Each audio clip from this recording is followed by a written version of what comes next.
Today I spoke with Lynn Evans. We talked about Qigong, Transcendental Meditation, waking down in Mutuality, and the work she's done with Saniel and Bonder, how interpersonal relationships within a community of spiritual practitioners can be a crucible for awakening, how body work like deep tissue massage can unlock trauma that's held within the body and expand it and open it up. And also the importance of putting these inarticulate feelings of emotions and bodily sensations into words, and how that can kind of lubricate the flow in and out with these things, and enable the healing. And also the non-separation between the sacred and profane in our lives, and our personal and transpersonal identities, and many more things. So I hope you enjoy this conversation. So Lynn Evans, thanks very much for joining me and kindly sharing your personal journey of holistic transformation and spiritual practice. Pleasure. And we've never met in person, but we connected via email and a little bit on Zoom the last year or so, and we connected around this thing called waking down initially, although that's not everything that you and I are mutually interested in. We'll probably talk I'm sure we'll talk about that in a bit, but just so people know, waking down is this sort of simultaneous, quite often we talk in spiritual practice about waking up, but there's also this descending current that comes down as well. So there's a waking up and there's a waking down. So waking down doesn't mean just waking down, it means waking up and down. But we'll explore that later for sure. So when did you first get into spiritual practice and that kind of thing? Yeah, coughing's fine. This is a real conversation. I'm not going to edit out every cough, that's for sure. Yeah. So I suppose even as a child, I had a very natural sense of the mystical, of the sacred and ordinary experience. I always felt very connected to the magic that's in the ordinary. I used to spend hours sort of gazing out in the darkness into my back garden at the snow or out into nature, and always had that, I suppose like most children do, that, sense of intrigue and of enchantment and adventure that, wasn't sort of outside anything, that was here, not sort of confined to fairy tales or otherworldly experience, but that was, here and now in the living present and in the real moments of all of our lives. I used to explore that through everything that I could get my hands on as I started growing up, to do with the mysteries, the occult, the earth religions, druidry. I was always really drawn to all of those things, and as I got older, that became a more earnest pursuit, and I started to move towards, I guess, what I would have talked about then as more serious and more mature spiritual practice. And I guess the main part of that shift was in around about early 2000, when I got involved with a local teacher who was teaching Qigong and offering teaching in meditation. He was a former TM teacher and had sort of evolved that through his experience into sound and light meditation, which was his primary practice. So I was initiated into sound and light, whatever tradition, lineage that might have come from. Made a few oaths that I didn't keep, but took on this quite serious and intensive meditation practice, sometimes regularly meditating for 2 or 3 hours a day, sometimes for much longer periods, either on my own or with other groups of people, and also sort of interspersing other practices, Taoist practices, in the pursuit of my idea then of what spiritual enlightenment and awakening was all about. So this sort of first mentor you encountered was teaching you Qigong and Transcendental Meditation. Is that what I heard you say?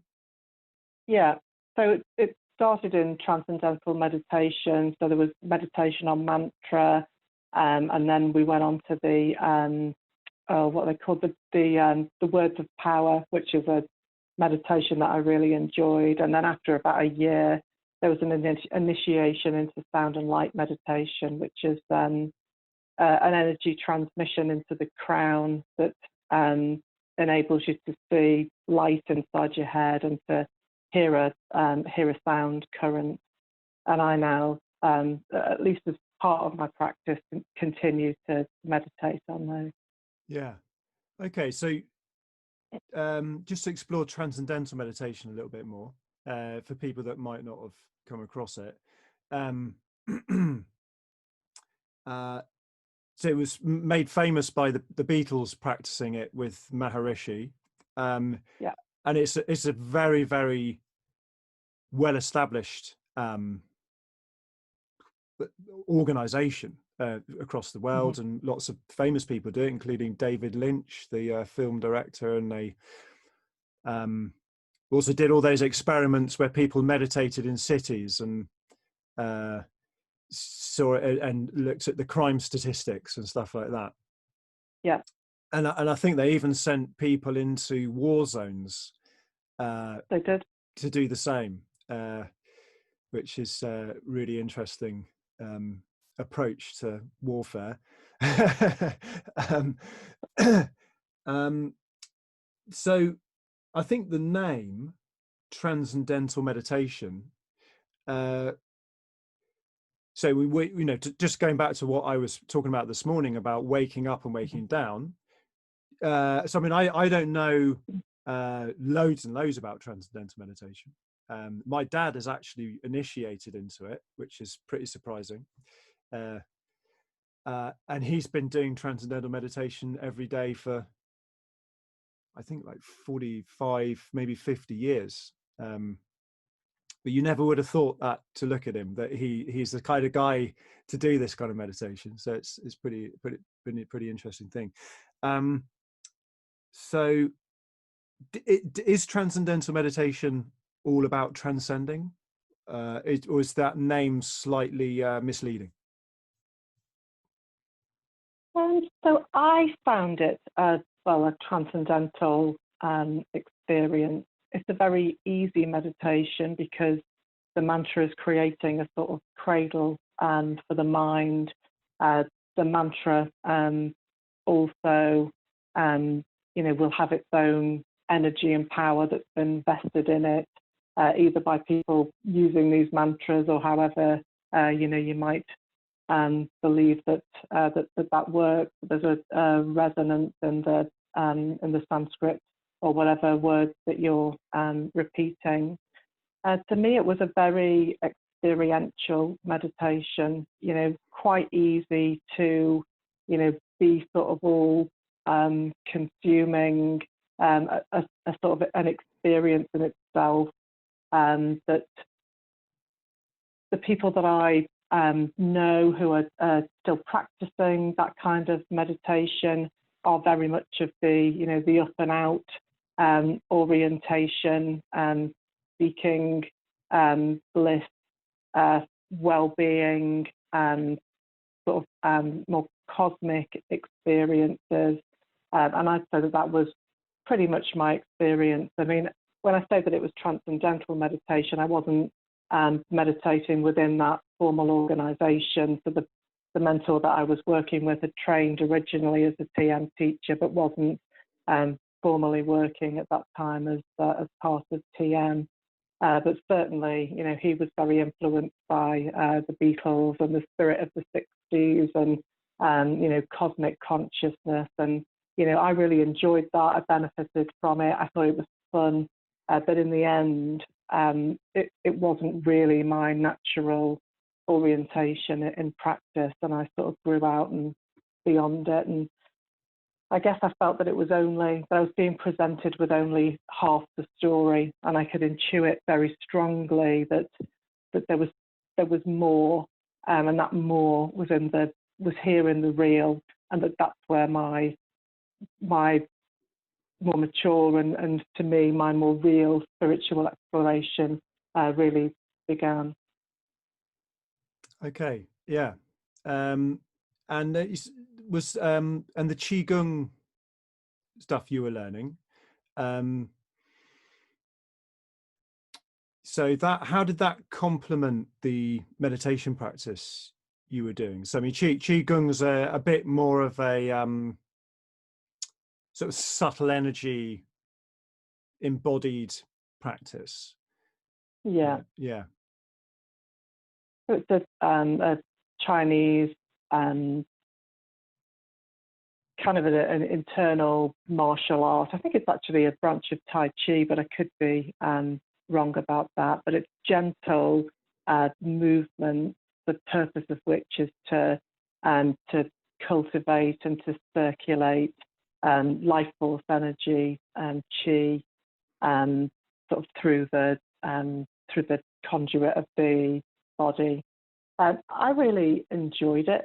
It helped me to integrate some of the experiences that I was having with the meditation, and sort of kept me focused on being present here in the body, and just the pleasure of the movement and the physical sensation of the energy. I found that I could feel and experience that in quite a physical, quite a tangible way. So I found that really enjoyable. You know, it's hard to say that, you know, practice X had benefit Y, but overall, in the sort of totality of practice, I definitely enjoyed that and felt it was beneficial as part of the mix. Yeah. So, well, some of those, if you know, when you're doing a meditation practice like transcendental meditation, you might have these sort of, as you were just saying, blissful feelings that are kind of energetic feelings in your body, but there's an emotional tone to it, and then also a kind of, I don't know, like an illumination of your mind. But that's when you're sitting still.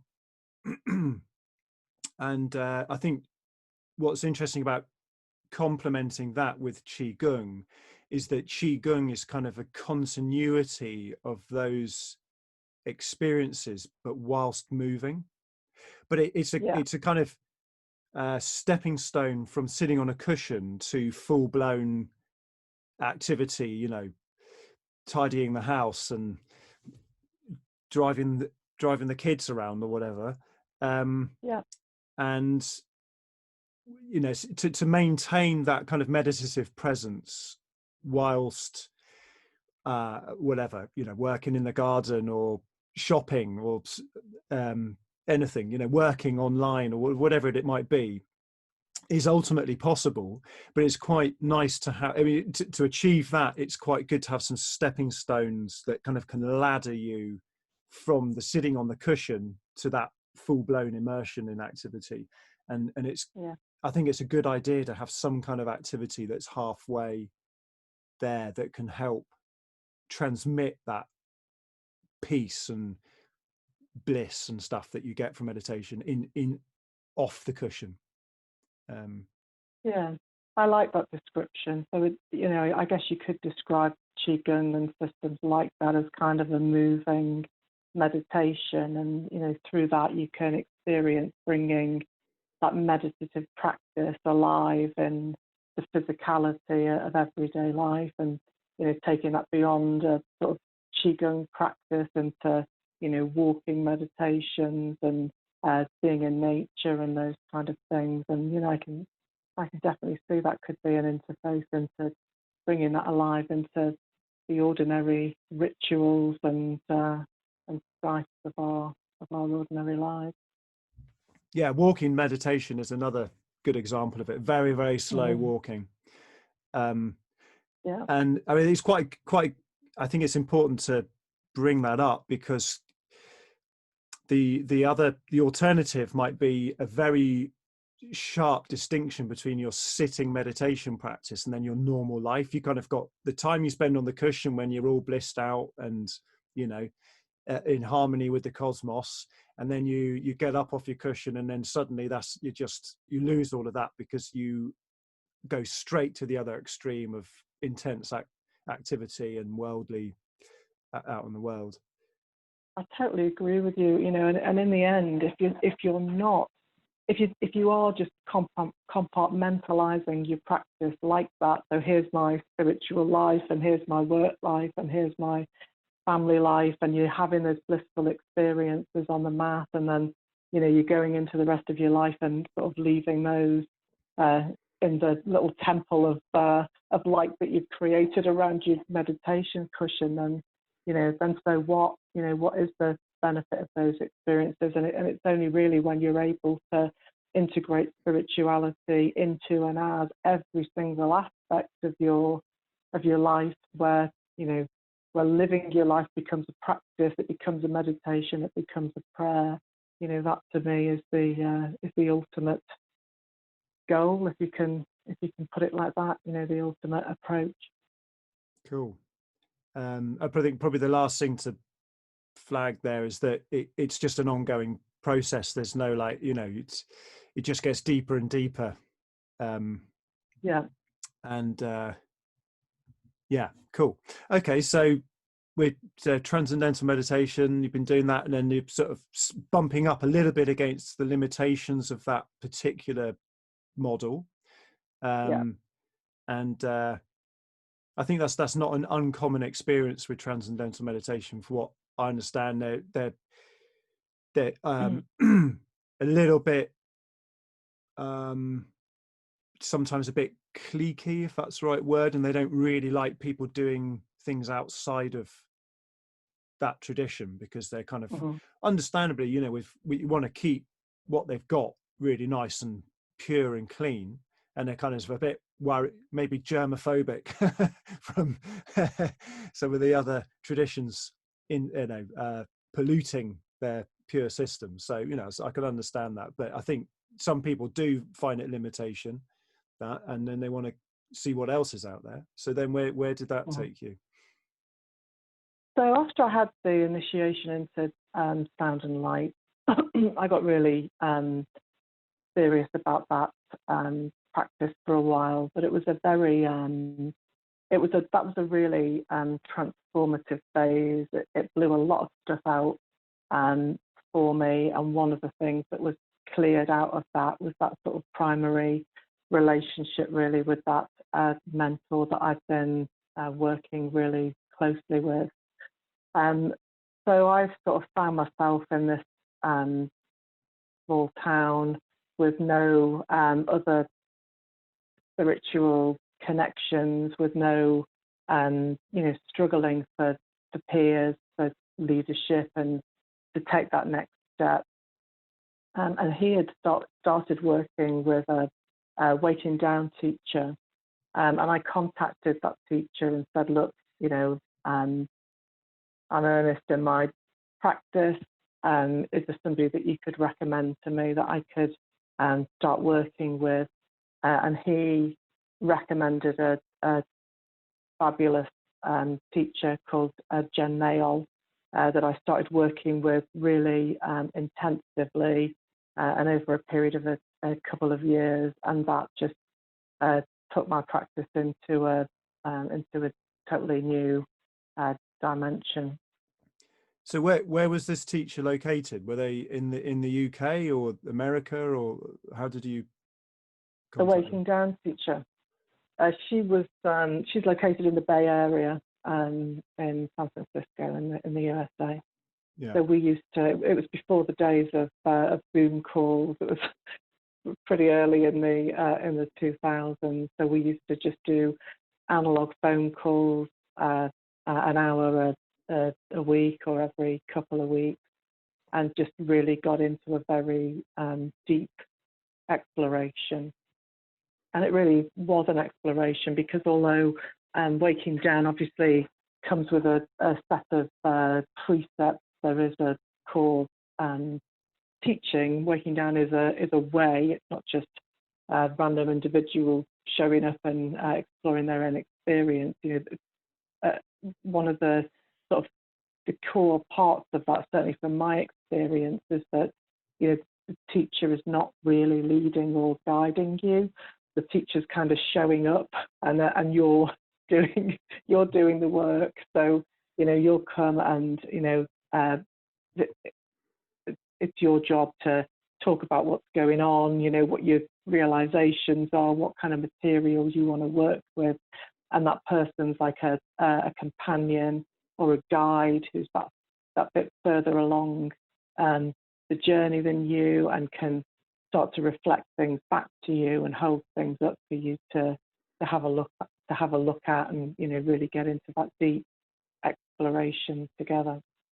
One of the things I really appreciated about Waking Down, as well as one of the things that I found a bit frustrating, was that no one's going to do the work for you. There's no guidebook. It's just you and the teacher, and let's get on with it. Yeah, with that,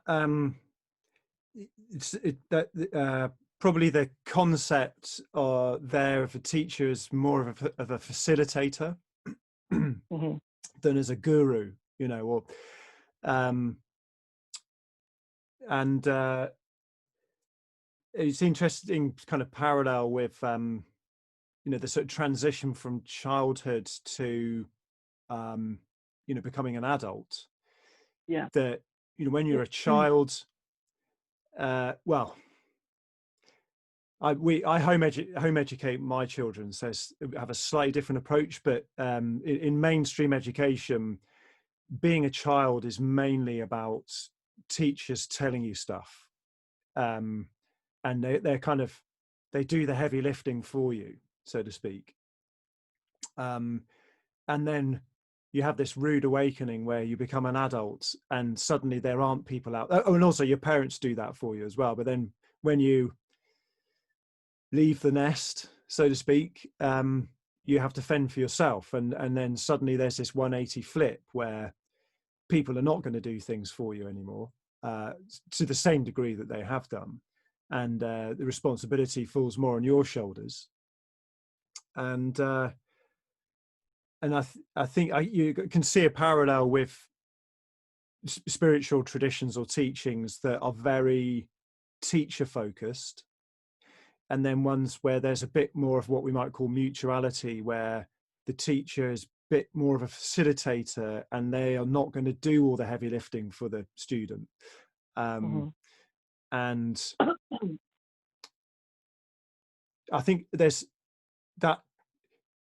I don't know whether, I mean, it's an open inquiry as to when to bring in these different approaches. I think there's a time along one's journey where it is important to just totally open yourself to teachings and teachers, because you're in that kind of soaking up sponge phase, but that can't go on forever, because that kind of creates an arrested development, so to speak, a permanent childhood.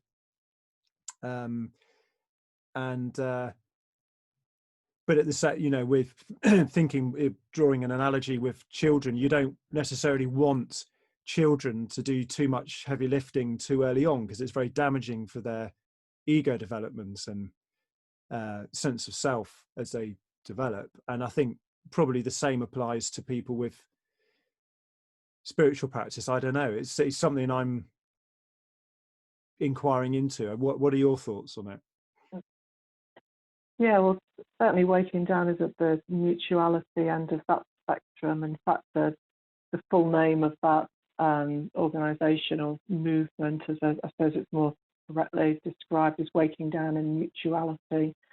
And the mutuality piece comes in not only between the students and the teachers, or the adepts and the aspirants, as they call it in that work, but also between groups of aspirants and practitioners. And part of the way of that work is participants sharing very vulnerably with one another, and learning that practice of being present, of holding, of being a container for other people's experience without being tempted to sort of wade in and sort of tinker about with it and try and fix it and give a bit of advice. And through that there's this quite a tender and very powerful container starts to happen, wherein you can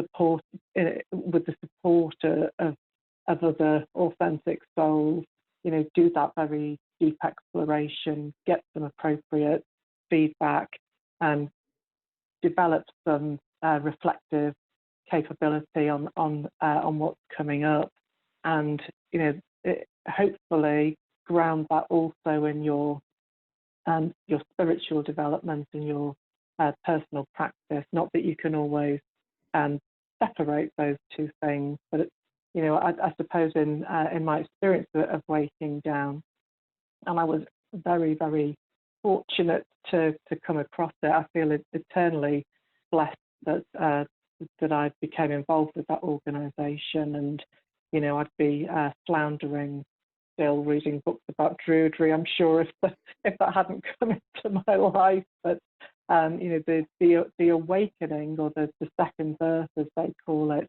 was almost in some ways secondary to that deep and psychological, more integrative practice of becoming very, very sensitized to one's own material.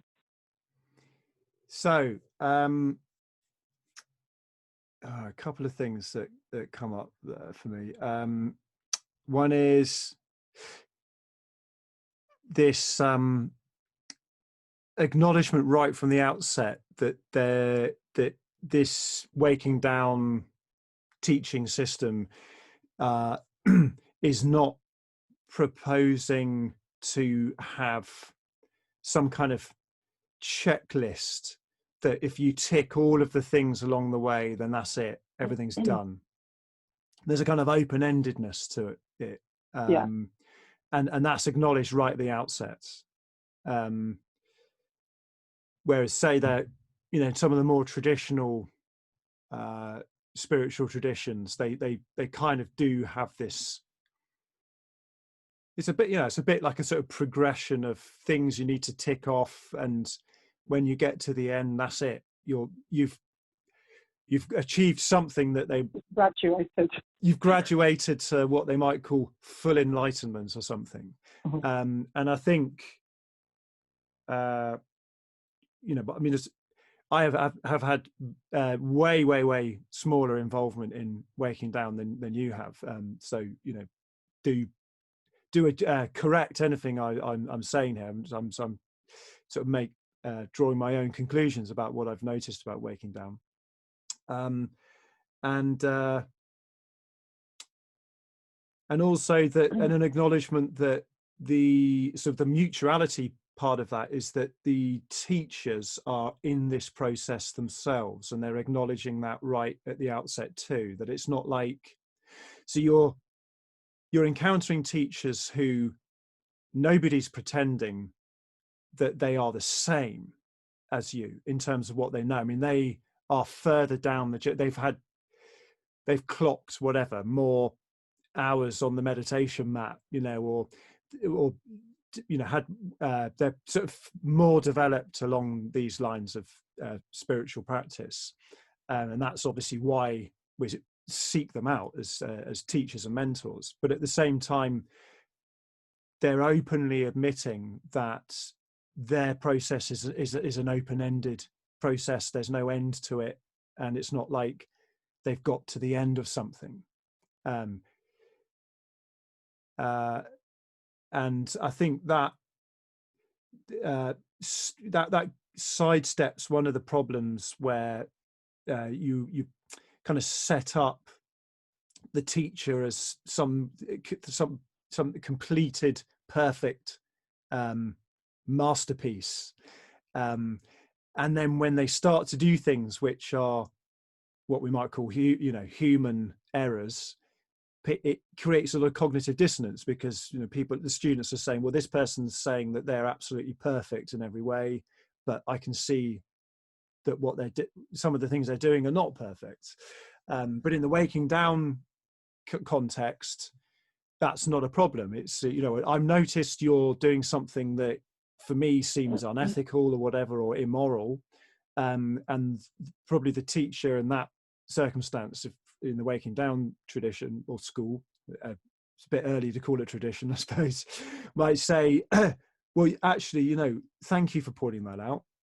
So I hadn't noticed that, or well, let's talk about that more. Am I onto something there? I think that's absolutely. So, part of the work within Waking Down is about the sort of post-second life, post-second birth development piece. And there's no sense of all of it, that there is a fundamental shift, the realization, the moving from the separate to the non-separate identity, which no doubt chimes with other interpretations of awakening or enlightenment. The idea that there is a state of full enlightenment, feels pretty uncomfortable in the context of that work. And the teachers, like the students, are practicing mutuality, so they are not pretending to be perfect. They're showing up as their real and human selves. They themselves are continually learning and growing, and they're accountable. And it's part of mutuality practice to take that difficult step of being able to articulate something to somebody that doesn't feel quite right to you, to sort of to call that person out in a completely non-confrontational and as skilled a way as you can. Although obviously it doesn't always come out like that. And the teachers will sort of make it part of. I mean, it's not only part of the aspirant process to take courage and to speak those things and to be absolutely authentic and feeding back to the teacher, but it's part of the teacher's practice to be able to take that feedback on board and to use that material in order to continue to serve and to support and to continue in their own development. Now, I guess like all of us, I could give you some feedback and you might take that away and reflect on it and maybe not agree with it. And the practice is not all about taking somebody else's perspective over your own, but they've actually developed a practice called coconut yoga, which is where if you're being told consistently the same feedback by different people, then you must surrender to that, and the coconut yoga is like the coconut cracking on the stone, that you realize that there's maybe a defense or a resistance there, and you surrender to that and allow that to crack open. So there is that expectation of honesty, of vulnerability, of truth speaking, as actually core to the practice, core to the system. Yeah, coconut yoga. I heard Saniel Bonder talking about that fairly recently. Yeah, I like it. What one of the things someone else I had a conversation with recently said is it's a practice in itself to take what people say to you seriously, and let it in. And I think one of the things that's really helped me there with, and this was a kind of a conceptual tool that was for me was a psychoactive. So I don't think of theories and concepts as kind of dry, abstract things that I'd have no impact in life, you know. So I think it's important to explore theories and the mind and concepts and those kind of things, because some of them can be life-changing. And one of the ones that was life-changing for me was this I mean, Ken Wilber was the first person I encountered who made this explicit, but it's something that goes back to Plato and people like that, that the acknowledgement that there's a first person, second person and third person perspectives at play, and that those first person, second person and third person perspectives feature in the vast majority of the world's languages. So the suggestion there is that there's something very essential in these perspectives to the way humans perceive life, and that they have very different truth claims to them, validity claims, and that they're also simultaneously they're simultaneous, that the first person, second person and third person perspectives are always arising at the same time.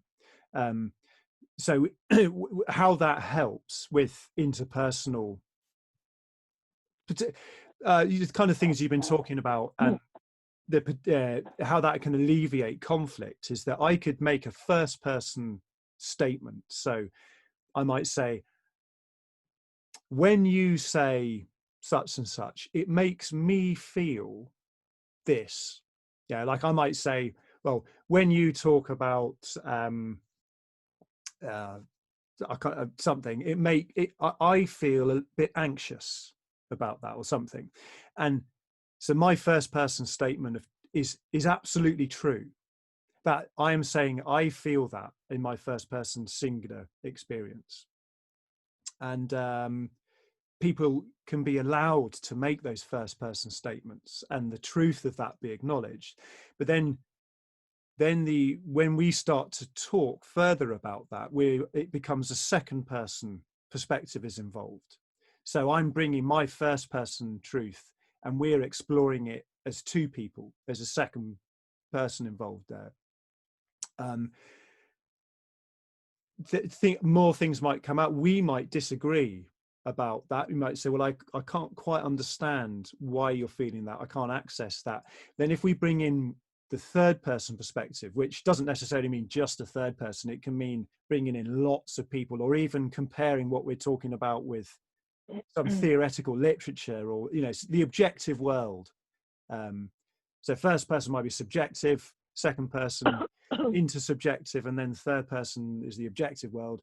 If we bring in loads of people and they all start saying the same thing, then you know, we're onto something there. But if then when we bring in all of these other people and nobody else is saying the same, recognizing what I'm saying, and it seems to only be my first person experience of having that, then, you know, that delivers some kind of information that we can act on too. So it's kind of separating out these perspectives can really help. The reason why that's psychoactive and transformative, that concept, is that all of a sudden you don't have to get embroiled in these things where I'm trying to make my first person experience. I'm trying to claim that should be everybody else's experience. Yeah. Or if I'm having my own first person experience, it stops everybody taking a sort of third person view and just denying my first person experience, you know, saying, okay, well, everybody else isn't anxious here, so we don't know why you're feeling anxious. You shouldn't be feeling anxious. So stop it and shut up and stop being a complete fool. You know, it stops people from doing that kind of thing. Yeah, that's right. You know, that sort of wider group perspective in no way invalidates your first person perspective, and that's really, I think that's really important. I guess the question is, you know, what are we trying to transform here? And you know, there's a kind of a real skill that develops on both sides. There's the skill of being able to articulate what that issue that's coming up is in relation to that other person, you know, and, you know, maybe you can articulate that in a skillful way, or maybe, you know, you're just going to blurt it, or maybe it's going to, you know, show up in whatever way it comes up. But actually it's an enormously courageous step just to be able to voice it or express it in whatever way you're able to do. And, you know, some will be more skilled and practiced at doing that than others. And then, you know, there is a similarly enormous skill on the part of the person who's receiving that feedback. Could be that they're just receiving some kind of transference, projection. They're just hearing that person is angry and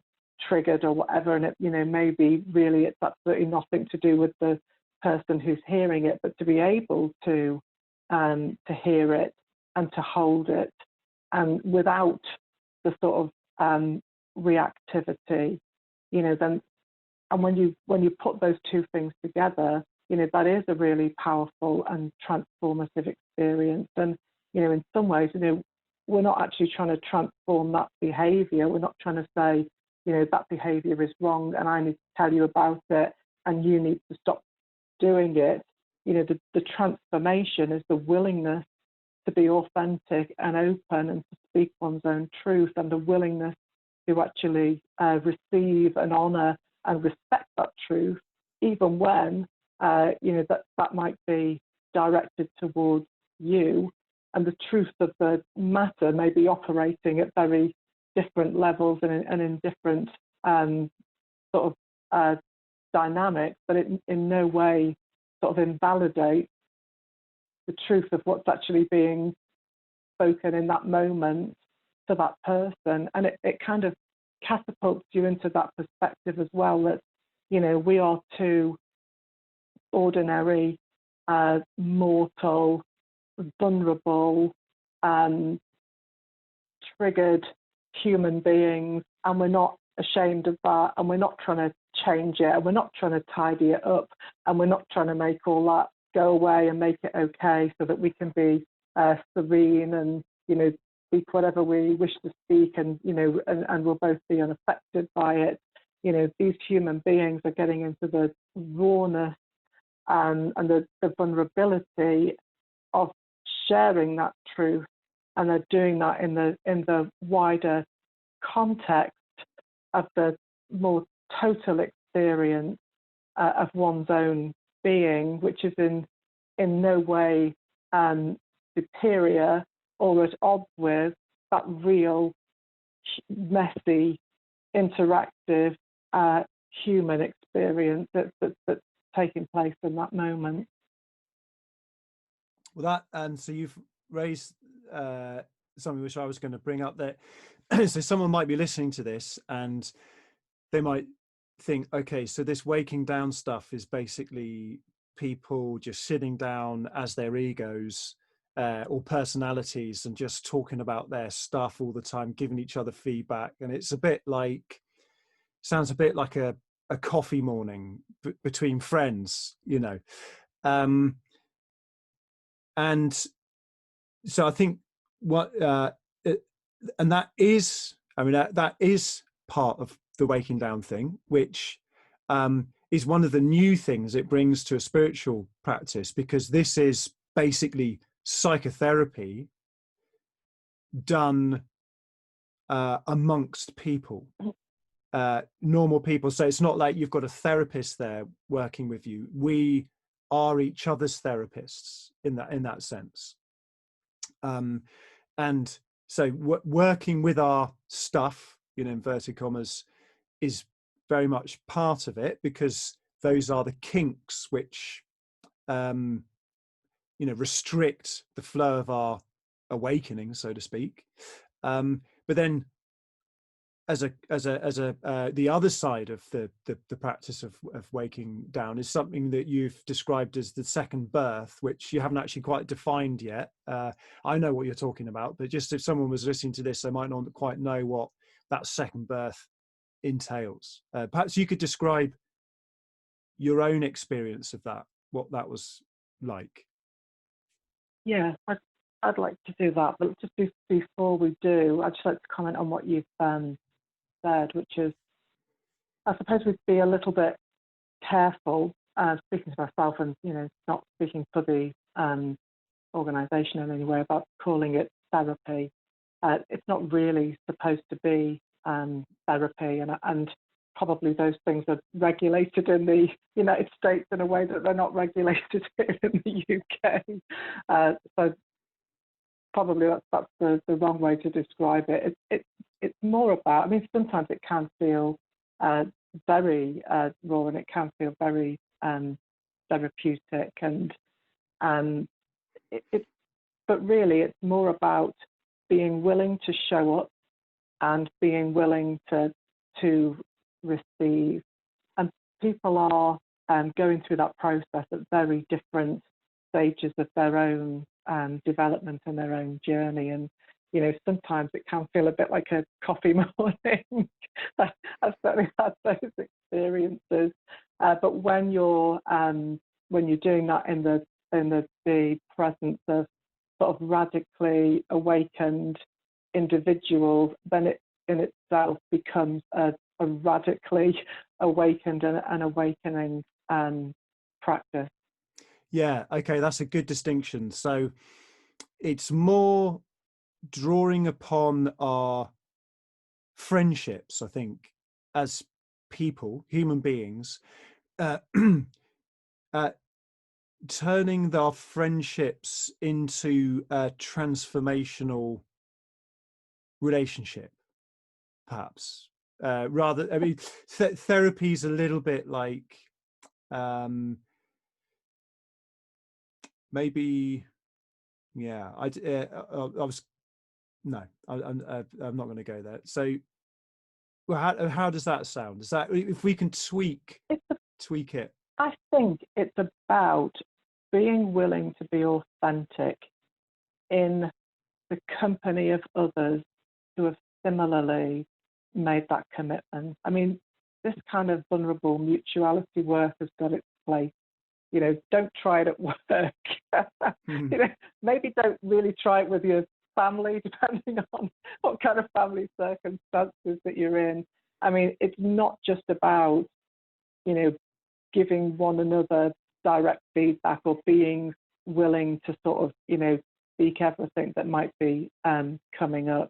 You know, this kind of work is done in a very particular context with other people who have similar orientation and are committing to and are doing that practice from the best of their own ability, and with the intention of this supporting their own growth and awareness. You know, they're coming into those spaces, one would hope and expect, with open hearts, each one showing up to the extent that each is able, each one to the extent that they are able, being kind, being respectful, listening, holding, as well as sharing, and that in itself is really, really powerful spiritual work, and it is also deeply integrative work. I think that the key is that it's it's happening in that context of being part of a spiritual awakening system, even if that's not always obvious, I guess, in every space where you might see waking down practitioners doing that kind of work. And, you know, you see it more and more now as with the COVID-19 situation, you know, lots of different groups are sort of springing up online and, you know, becoming more open places where people can go and check in and spend a bit of time together.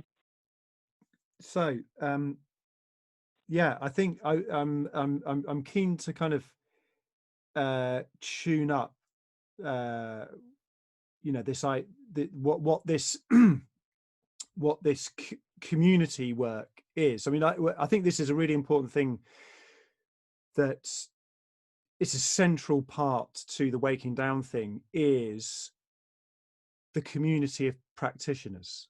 And again, you know, this comes in with this first, second, and third person perspectives, that the first person thing is your own individual practice. The third person might be the system or teaching that you are practicing. But then in between those, the first person, second person perspective, that smallest unit and the biggest, you've got this kind of bridge of the second person, that's the community. And in Buddhism, you have the Buddha, the Dharma, and the Sangha. This is the Sangha. So the community is explicitly put out there as a transformational container, in and of itself, that it's not, you're not just there with people doing the same thing and you're, by circumstances, you just happen to be together. It's people saying, right, well, we are together as human beings. We are being as authentic as we can, and we're also doing this in a container where you have this phrase green lighting, where I think basically says, you know, that you are okay as far as I'm concerned, and whatever you are going to present, as long as it's legal, you know, we're not saying, you know, murdering and raping and violence is welcome, obviously, but, you know, beyond that, you can authentically express yourself in this group of people. Or if it was just two of you working together, you know, a person would say to me, I'm giving you the green light to be yourself. And I think so much of life outside of that container, people don't give each other green lights to be themselves. We expect other people to be a certain way, or we feel the pressure to be a certain way from other people. And there's something liberating and transformational in and of itself to just be in a group of people who have given you that green light to be authentic and show up just how you want to be as a human being. So I think there's that's kind of a distinction between that and therapy. You know, therapy is a moment where you work with another person or another group of people, really to get to the, you know, do deep work on something, you know, whereas this is a little bit more, it's less structured, you know. I mean, it has the rules of engagement, as you're saying, which is actually a printed out sheet of rules, isn't it? With perhaps we could talk about. I haven't seen that. I think that's a later. Okay. Later Well, maybe that doesn't even exist. But, I think they have one in Trillium Awakening, you know, for example, which is a sort of offshoot of this waking down thing. Yeah. Okay, so I just wanted to kind of tweak that concept, just for myself and also for anyone who's listening to this, that they're not, you know, as you said, this isn't therapy in the normal sense of the word. It's people just authentically being personalities, human beings, you know. Yeah. But I was going to say that there's an energetic element to it, and anybody who's meditated in groups of people, I guess if you're sensitive to those kind of things, you know, you might experience that meditation kind of feels more powerful, it feels more intense when you're meditating with other people, and there's something that's similar is happening, an energy transmission between, without wanting to be too sort of wah-wah or whatever you say about it. There is a real transmission that's happening between those people, but in the end, it's an exploration that's happening in mutuality with other people. And what is spirituality if it's not an exploration? And what exploration can you possibly do better alone than you can do with groups of other practitioners, experts, like-minded souls? I mean, you can see it in any sort of research institution or establishment. No one's trying to do anything on their own. The sort of the collaboration and the sharing is where the growth is really coming in. Yeah. I mean, obviously, many minds are better than one. It's just a simple equation, isn't it? Really. Many parts. Yeah. So so I've done, so not in the waking down context, but I've done some of this deep, authentic relating work before, sometimes on weekend retreats. And I've come away from that. I've gone to see friends who weren't part of that. And they've been like, whoa, what has happened to you? I'm obviously transmitting some deep level of authenticity coming out of that. So it's like, people have said, wow, I'm feeling something off you, which is really powerful and amazing. And they're kind of really start asking questions about what I've been doing, so that's speaking to what you're saying about this kind of energetic thing that gets created. Yeah. So then so all of this happens within this wider context of what you've been calling the second birth, which is transpersonal level of our identities as individuals and a collective. So it's the kind of uniting this very personal, authentic showing up you've been describing, married to this wider context of the transpersonal. Could you talk a little bit about your own experience with this second birth awakening and what it means, and how that's fed into this authentic relating work you've been doing? Yeah, I can try to do that. So I struggle a little bit with the language of second birth. There are a couple of things really. I suppose I struggle also with the separation of the aspirant adept identity. I don't really feel like an aspirant in anything, but I don't really feel like an adept either. And although I can, point to particular moments and particular shifts in my own awareness, can I layer on the concept of the second birth to that? I'm not sure that anything ever happened that felt like a second birth. And I guess in waking down, there is an acknowledgement that some people will have a sort of, I think they call them oozers and poppers.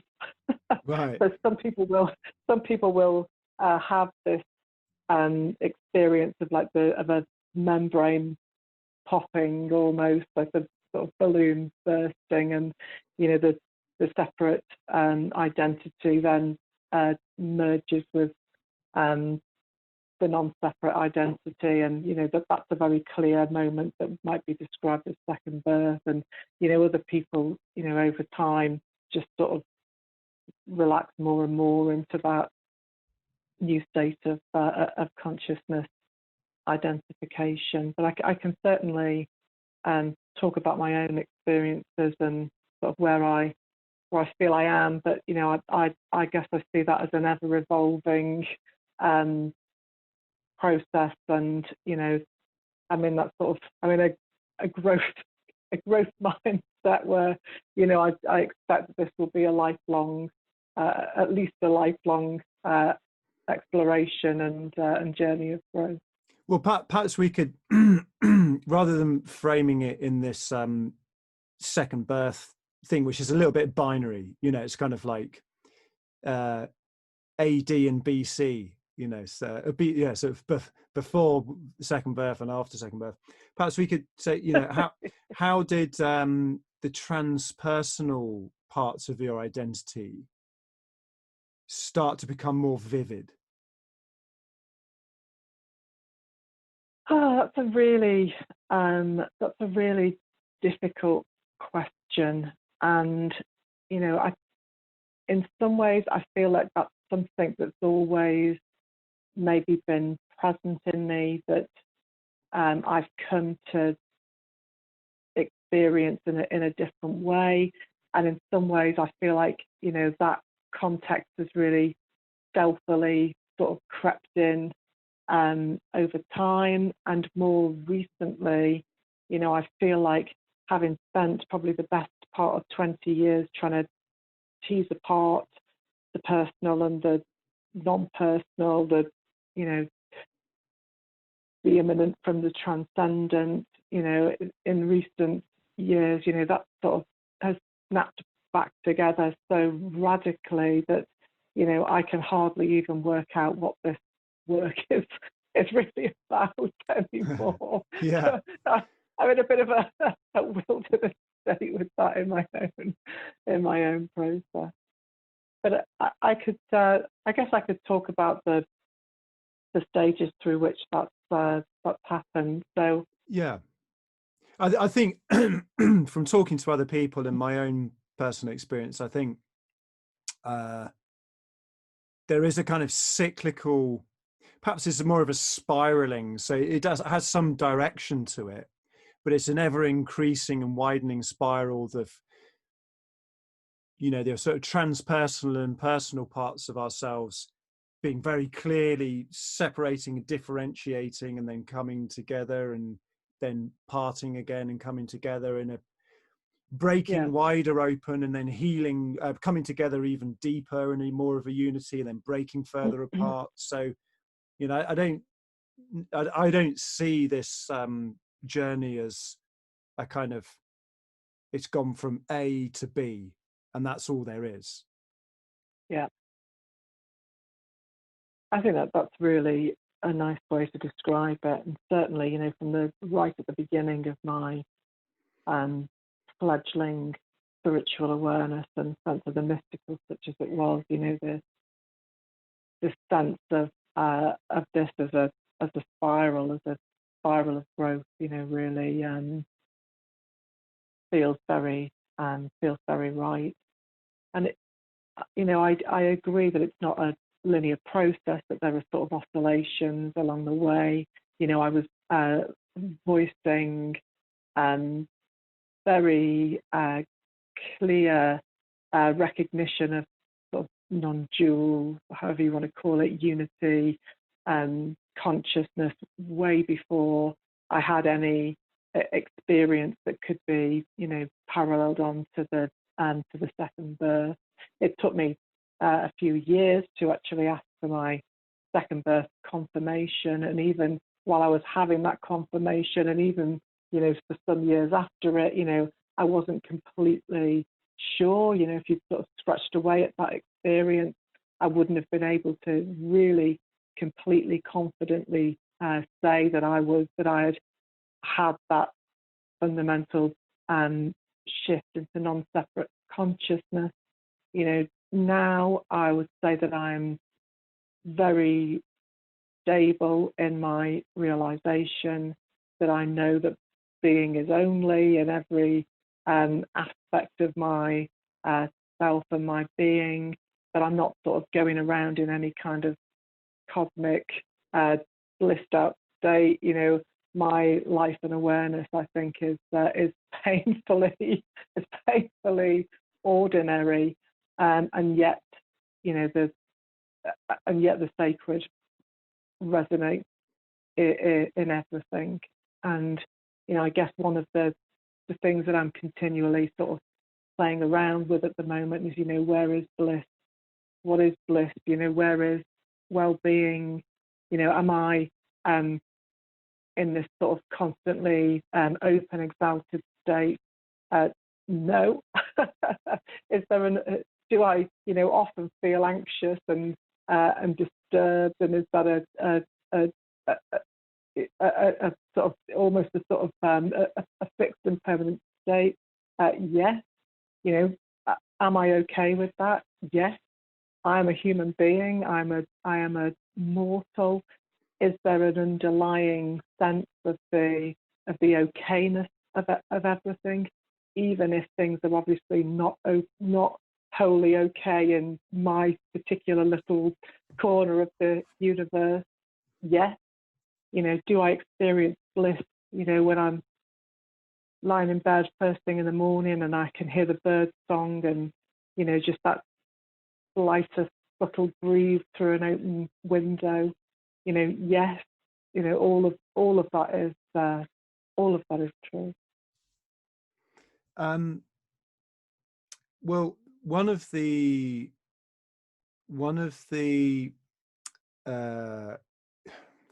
kind of, well, symptoms isn't really the right word for it, characteristics of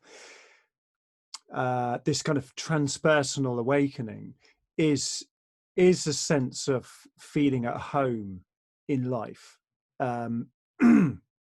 So, our personal, our small little personal egos, for want of a better word, quite often can feel like a stranger in this life, or an alien, or a little vulnerable little speck that's just sort of hanging out there and all exposed and very worried about that.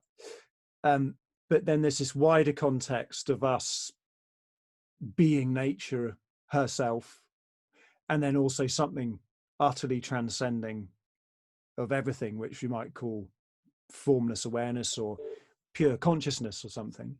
That those two sides of our transpersonal nature are fundamentally not at odds with this experience of this moment, with life, with death, with chaos, with order, all of these kind of polarities that tend to really throw us off as personalities, because they are enormous forces. But then these enormous forces are, from a transpersonal perspective, part of ourselves as well, and part of everyone else. And then it kind of takes some of the wind out the sails of the fear of life at a very deep level. I mean, it's not to say fear is snuffed out, but so what you're describing, even though that sounds very ordinary, it's making me think of the Zen saying, ordinary mind is the way. That there's our ordinary minds and our ordinary bodies, our ordinary emotions and hearts and identity is infused, as a matter of fact, with these transpersonal parts of ourselves. And there's no effort required in making those something, because they are given. And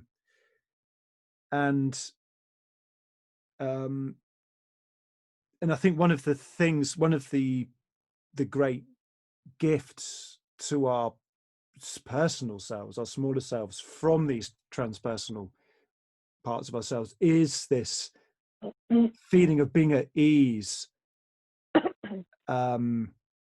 with life. Not in opposition to it. I think not ease is not the right word. I think just being in opposition to life, being in opposition to other people, other organisms, physical forces, planets and supernovas and all of that kind of stuff. That well, it is difficult to talk about, because we're really into the world of paradox here. So everything I've said is also untrue. From the, we do simultaneously live with pain and unease and fear, and those are parts of being a mammal. And perhaps one of the things I think I really liked when I came across this waking down stuff is this acknowledgement of the core wound, that at the center of life is this wound and this sort of dissatisfaction, which is not not a wound to be healed. It's the kind of motivation of evolution or something. I mean, Yeah. could you talk a bit about that, how that's? Yeah. So the core wound, and I'm sure that there are others um, in the Waking Down movement who could speak about this much more eloquently than I. I'm not a spokesperson for that organisation, but I do my best. I can certainly tell you Well, from, no, I mean, from my perspective. yeah, I mean, I'm more interested in Yeah. how that um, perspective has informed your life. I'm not, I mean, I don't, Mm. if someone wants to find out about Waking Down, they can just read a book, or go to some website. But I mean, I'm more interested in Yeah. how this is for you. Yeah.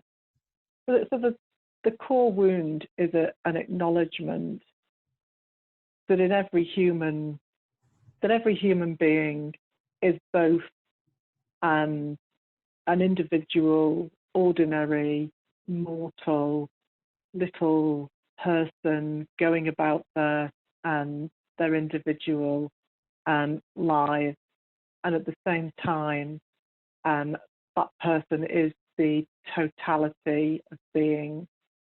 And some people would say, as you said before, that that these things, our minds, our emotions, our ordinary lives, our lives are infused with divinity, or with the unmanifest, or with consciousness, or however you want to describe that. For me, those things are not. It feels more true to say, rather than that those things are infused with that essence, that those things are that.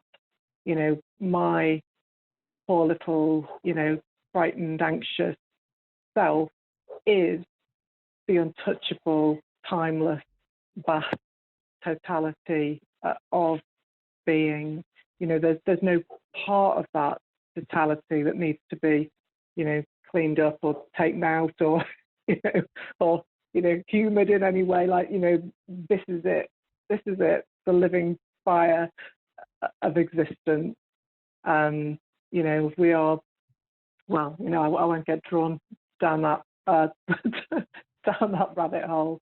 But that intuitive understanding in each one, perhaps not a conscious understanding, but that intuitive understanding of being both the ordinary mortal soul and being the infinite totality of existence, is in some ways a sort of crucifixion. It's a tight and it's an uncomfortable fit, and there is a continued experience of that individual one, of sort of disturbance, of something not being quite right, of needing more, as you said before, of not quite feeling at home here, at not being able to disperse into infinite bliss or whatever, but actually being trapped here in this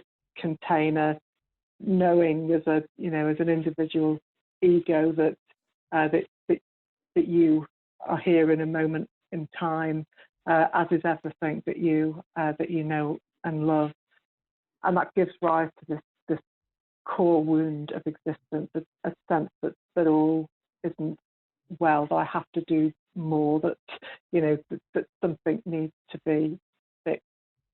And within the Waking Down work, the point is not to try and heal the core wound. In fact, you can't heal the core wound, but what you can do is to become more aware, more conscious of it, and as it, so that there is a way in which you kind of relax into it, so that you're not quite so at the mercy of it, that you become a sort of bigger and a more relaxed container within which all of that stuff is able to flow, and that you're able to be okay even while all of that stuff is going on, fundamentally okay.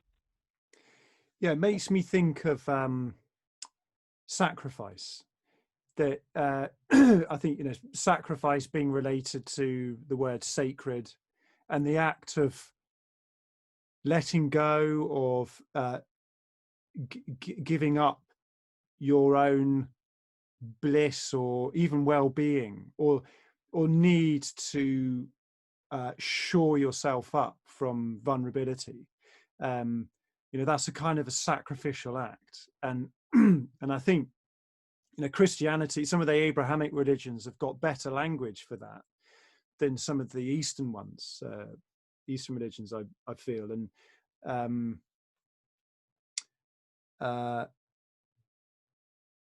yeah, I've come to really appreciate, having spent most of, you know, my adult life exploring Eastern religions, I've really come to appreciate some of the unique strengths of the Abrahamic religions. You know, Christianity, Islam, Judaism, and some of the language around the sacrifice and stuff seems very vivid there. Yeah. Yeah, I haven't thought about it like that before, but actually, as you say it, you know, I can really get that sense of sacrifice. I mean, you know, what do we do? Do we allow these things that we're feeling? Do we let them be, or do we spend our lives on the run from them? You know, trying to block them out with meditation, with TV, with food, you know, whatever your chosen distraction might be. And, you know, I'm not saying, you know, indulge it. I'm not saying, you know, create a story from it.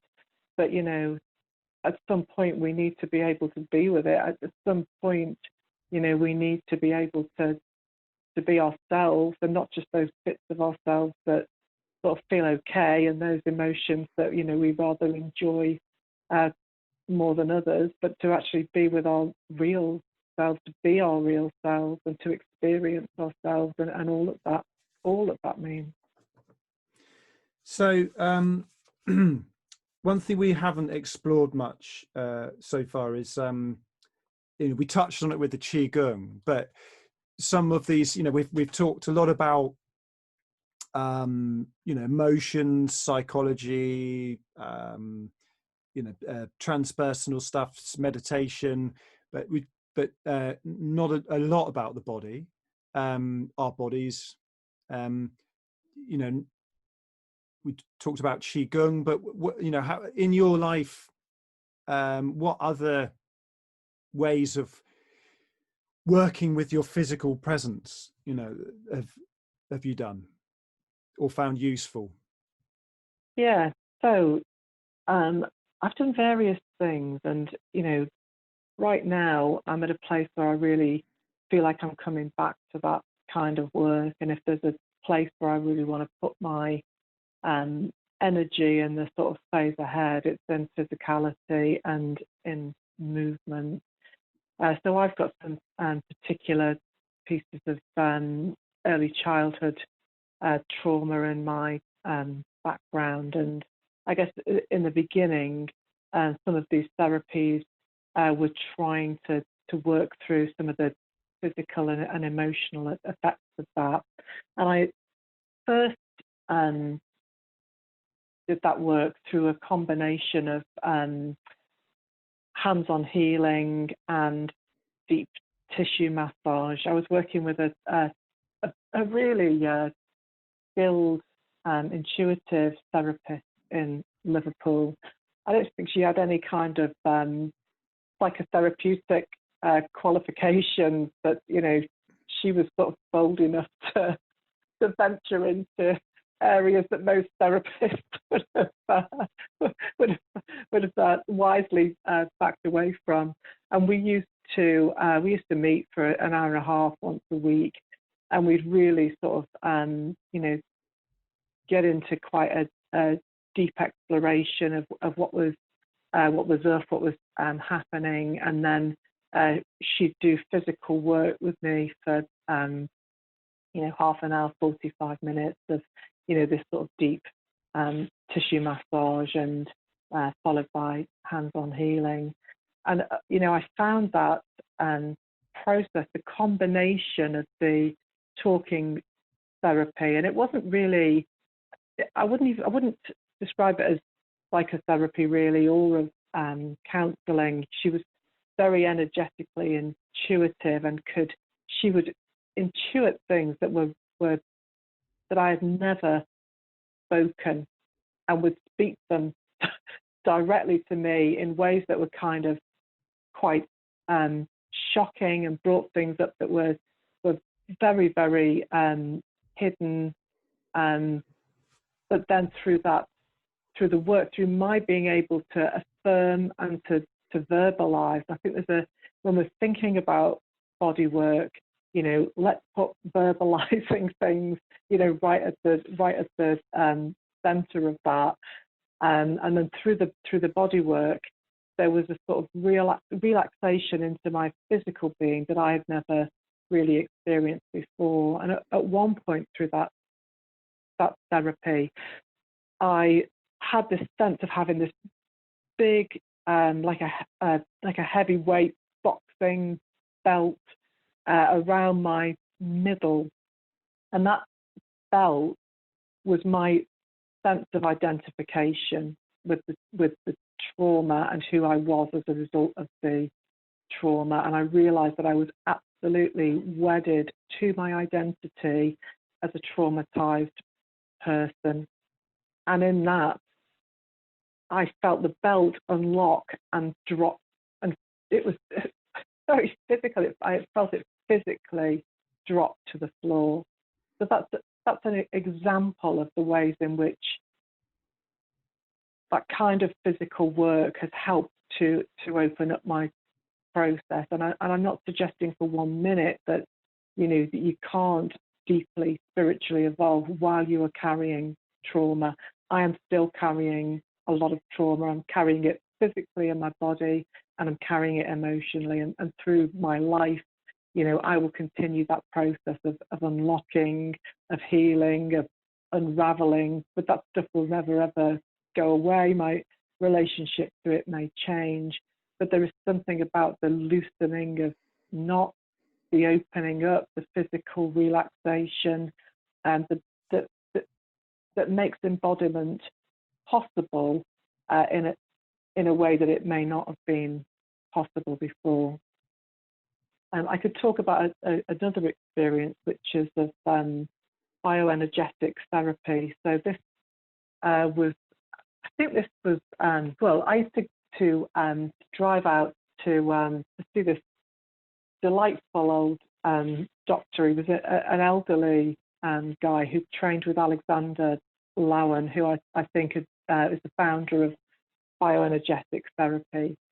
And it's a sort of therapy which, although there is some talking, it's really about going through physical movements and facial expressions to visit or to revisit particular strong emotions in a way of sort of regaining the flow and the release of those emotions. So, for example, he'd say, okay, we'd be talking, he'd say, how are you feeling? And I'd say, I'm feeling fear. And he'd say, okay, show me the fear. And so I'd sort of go, no, come on, really, like exaggerate the expression of the fear. Show me what the body is doing. And I'd really contract into it. And then he'd say, okay, release it just a tiny bit, and then go back into the flinch, and then release the tiny little bit. And then, through these exercises, I found them ravaging, to be honest. I used to leave there after an hour or so, and I'd just be in absolute pieces. But through that work, actual body memories would be released. So I had a memory, just seemingly random, but it must have been one of my earliest memories. So he said to me, look, while this is happening, sometimes you can have body memories coming up. I said, I think I've just had one. And I've remembered being tiny, under 4, really small, and being lost in a supermarket. And that had actually, it turned out that actually, I said to him, do you think that was real? He said, I'm sure. I'm absolutely sure that was real. And it turned out that actually had happened. So, it's very interesting the way that these traumas and memories are still held in the body, even as real memories, not just the way that they sort of armor you and lock you down, but they live here in the cells, and through that work, they can actually be released. And that process of releasing, for me, is that process of opening up, the kind of practice that we were talking about in relation to the mutuality practice, of actually being able to be vulnerable, to being able to show up and not being, continually defended and armored and locked down. He said to me when I first went into his therapy room, it was a really strange little place. It was just a front door. It wasn't marked by anything, in this old sort of Victorian house. And I sort of knocked on the door and nobody answered. And in the end, somebody came out, and I kind of went up and went through this winding staircase. And there was nobody there to meet me. There was no sort of receptionist or anything. There was just like this little couch on a landing. So I sat on it and eventually came out, and it was him, and he was just very sort of unassuming, but obviously very skilled and an authentic guy. And in my first encounter with him, he said to me, "What do you want to say to me?" And I said, "Help." And he said, "Okay, say that then." I said, "Help." He said, "No, really say it, really shout it at me, really scream it in my face, help." And the gulf between him asking me to do that and me being able to do it, might as well have been a mile wide. It was like petrified is the right word, not petrified as in fearful, but petrified as in turned to stone. That ability of me to verbally and physically express even what I wanted to ask for was completely unavailable to me. It was a brick wall, and the reason I sort of tell you that is because that ability to get beyond that brick wall is what these various ways of therapy really has done for me. Yeah, that's I like the fact you've brought up languaging this stuff and how difficult it is, but also how important, because language, so it's to do with opening up and unlocking stuff, because if you can put a feeling, an emotional feeling or a physical feeling, into words, you can then communicate that. I mean, obviously you're communicating non-verbally to people, your state, all the time, but there's another level of communication with people, which is to do with language. And also the way our brains are set up, my limited understanding of it is that actually turning inarticulate things into language is a really important neurological activity too. So it's interesting, because one of the reasons why I bring it up as interesting is that quite often it's quite common for people to say, words are bad, and just stick with the feeling, or don't make it into words, or don't. It's something like, it's almost like you're there's something blasphemous about turning something raw into words. But I think ultimately that's an unnecessary limitation and a closing down of this opening process. And I think one of the ways I see, becoming more at ease in one's relationship to life and ourselves is this flowing in and out of information and energy and stuff, and that any way you can help facilitate and lubricate this kind of in and out movement that creates more of this sense of harmony, naturalness, authenticness, and that this kind of stagnation happens when you close down channels that of this moving in and out.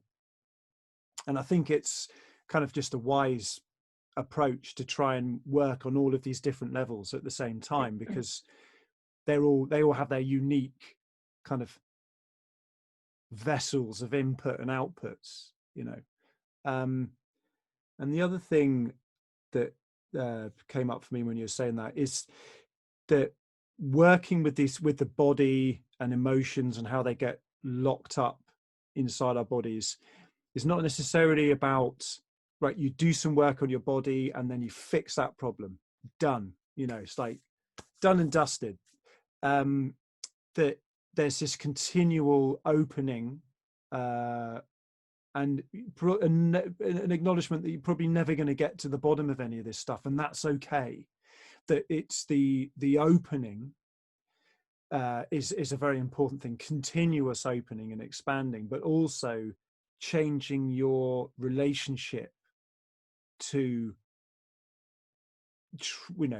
trauma held in the body, or and making it less problematic, your relationship to yourself and the uncomfortable parts of our identities. And in a way, that's kind of the only power we have in life is about how we relate to life and ourselves. That's what we can change and transform. It's like, good luck trying to transform everything in the life and your body and everything to conform with your ideal picture of things, you know. That, yeah, it's kind of a misplaced activity in a way to try and micromanage the unmanageable, you know. It's yeah it's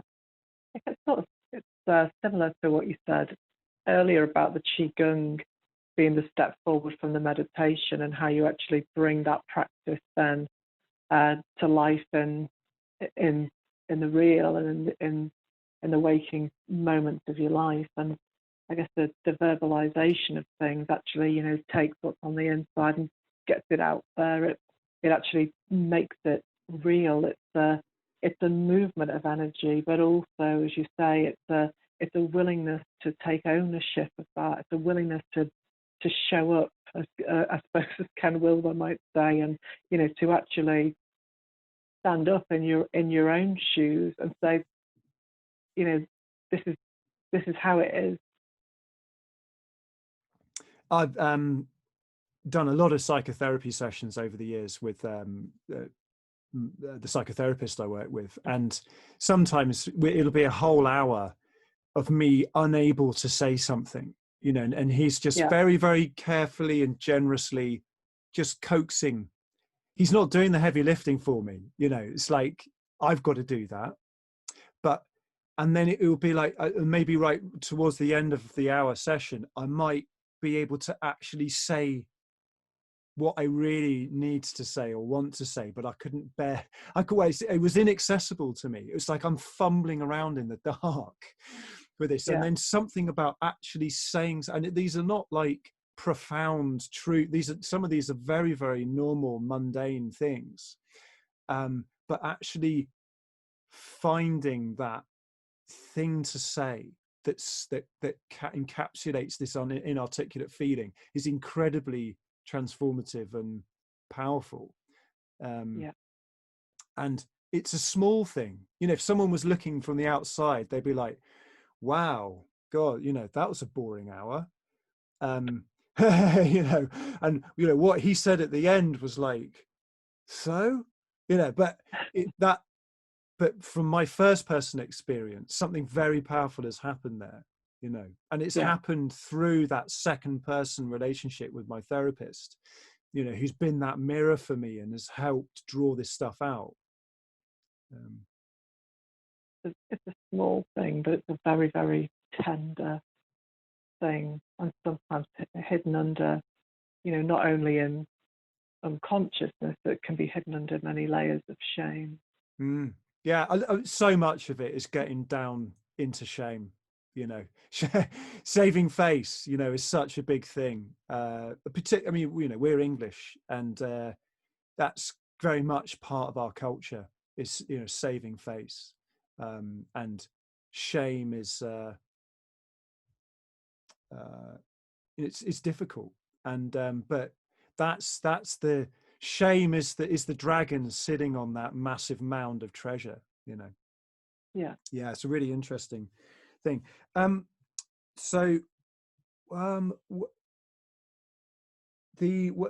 one thing I wanted to say was how that these conversations I'm having with people, all of this stuff that I'm interested in is about this holistic approach, and many leveled, weaving things together, and that what I'm hoping we're transmitting through this conversation to anyone who might be listening is that to help create this kind of flow, in and out flow and movement, that to work on all of these different levels gives you levels might not be the right word, dimensions or aspects of our being and our identity, gives us the best chance of actually doing something amazing with our lives. That if you kind of hunker down in one particular aspect,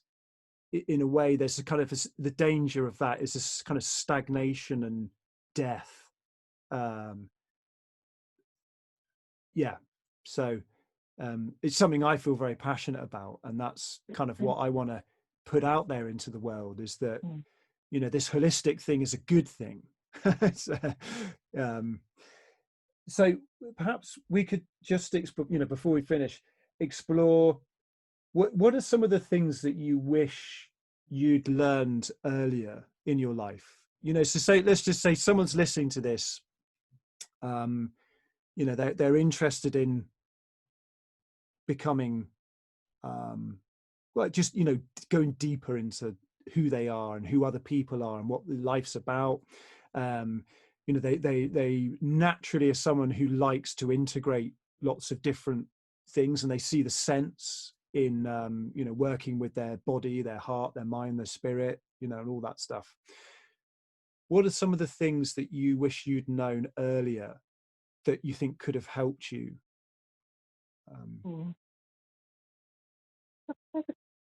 A couple of things. One is I wish I'd known to completely trust my own discernment and judgment in every single situation.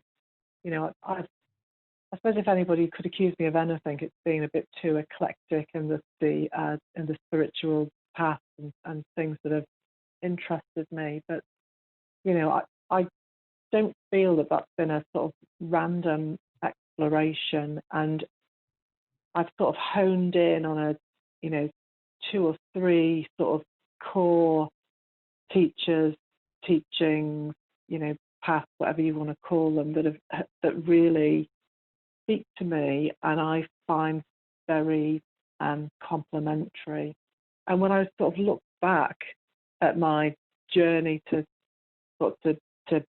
position myself, to sort of align myself with those particular teachings, I can see myself, very quickly ruling things out that didn't fit, pursuing things that I intuitively sensed were signposting me on to something that really resonated with me, and choosing things, not because they happened to be there or they looked like they could return something to me, but that I had a very natural inner compass that has never failed to guide that journey in the right direction.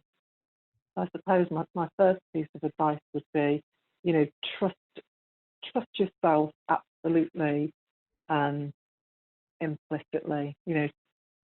Trust the mind. Don't let anybody tell you that the mind's not part of your spiritual experience or not part of your top toolkit of ways to navigate this world.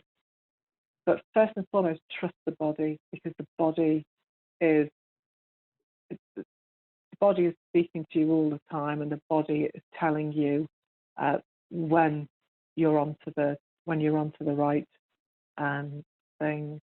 I suppose the other thing that I wish I'd known is that, you know, if you're serious about this work, then you've got to be prepared to suffer. And if you are suffering, and if things are looking messy, it doesn't mean that things are going wrong. It doesn't mean that you've sort of come off the path. You know, that. And the other thing that I would say is that, you know, in healing that suffering, you know, you don't need to try and fix it. Just becoming more aware of what's revealing itself to you, just sort of holding that in the light of your non-judging, compassionate awareness is the lubrication that will oil the knot and start to help them to unravel. Those are the two things. And you know, I suppose the other thing is that, you know, it's your journey. There's no blueprint for it. You know, in every single one of the mystery traditions, you know, the world religions in their most esoteric forms, there is not a blueprint for your awakening. Only you can find your own way. Yeah, I think that ties in very much with where the leading edge of our culture is at the moment. This kind of postmodern world we live in is very much about well, and you know what it also is called the meta modern or postmodern. You know, basically, you know, this contemporary moments that we're in culturally is more oriented towards an appreciation of uniqueness, and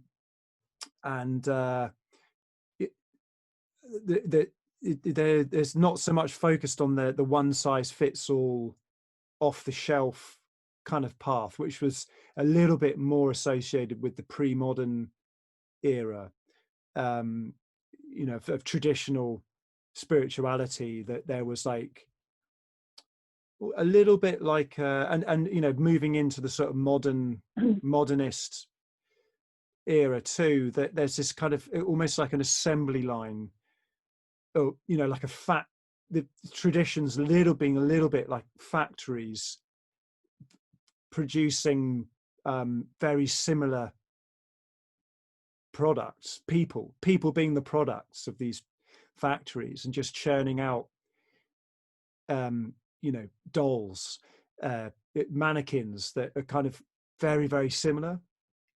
And that kind of doesn't really sit well with contemporary people, you know, who have absorbed you know, the insights of modernity and postmodernity. You know, they're kind of uniqueness, individuality makes sense to people now in a way that it didn't in the past.